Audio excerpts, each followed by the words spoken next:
Let's now shift our attention to what is unfolding in South Africa. The South Africa's ruling party, the African National Congress, is heading into its 55th elective conference. And all eyes are, of course, on the South African President Cyril Ramaphosa, who looks set to be re-elected as the party's leader.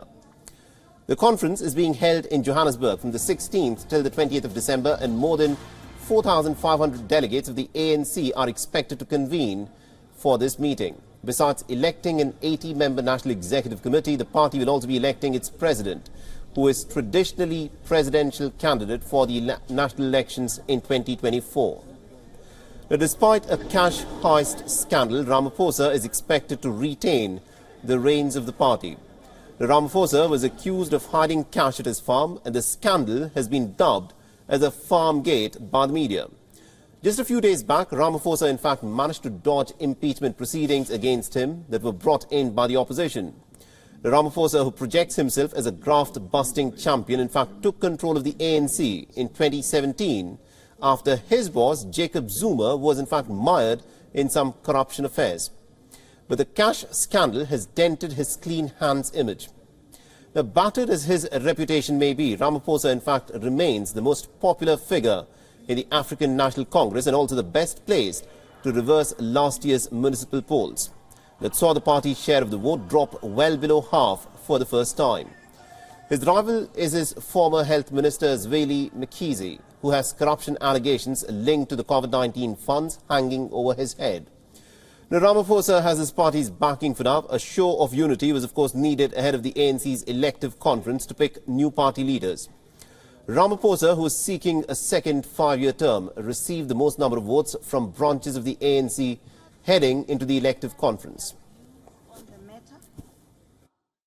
The voters are now dissatisfied with the ANC because they said to the ANC, you said you were going to diversify the economy, you were going to solve the poverty problem, the inheritance from the apartheid system, but nearly 30 years later, you haven't done so.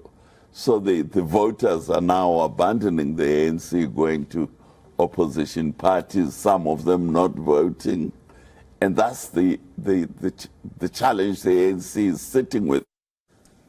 So whoever emerges victorious in the vote will of course have to put the party on track for the next elections due in 2024.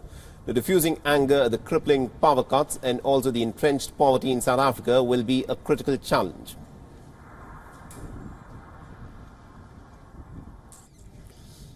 All right, now to give us more insights in terms of what's exactly expected to happen, we are being joined in by our correspondent Calden Angmo, who's been tracking the developments very closely for us. She's joining us live from Johannesburg. Now, Calden, this is a crucial meeting of the African National Congress, the ruling party in South Africa. Tell us more as to what is expected, especially with respect to the future of the incumbent president who is mired in a serious corruption scandal. Well, yes, Salah, I'm here at Nasrec, where the ANC is hosting its 55th National Elective Conference.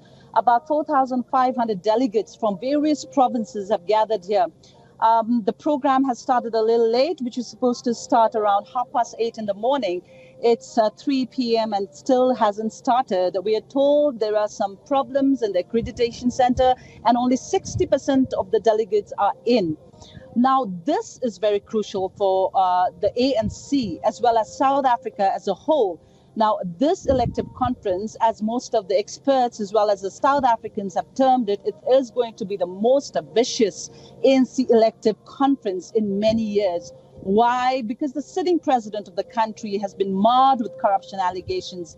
His competition, Dr. Zweli Mkhize, like you mentioned in your intro earlier, has been marred with corruption allegations.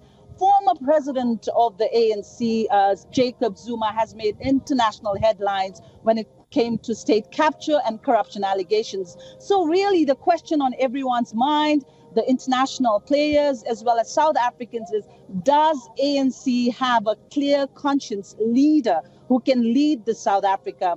Now, we are told by the initial votes that Cyril Ramaphosa, who's, of course, he is competing for his second term as ANC president and eventually, like you mentioned, the president of the country, was leading. The branches, there were about 2,500 members that have voted for him, and Zweli Mkhize was right around the corner. But at this crucial stage, we are told they are neck and neck.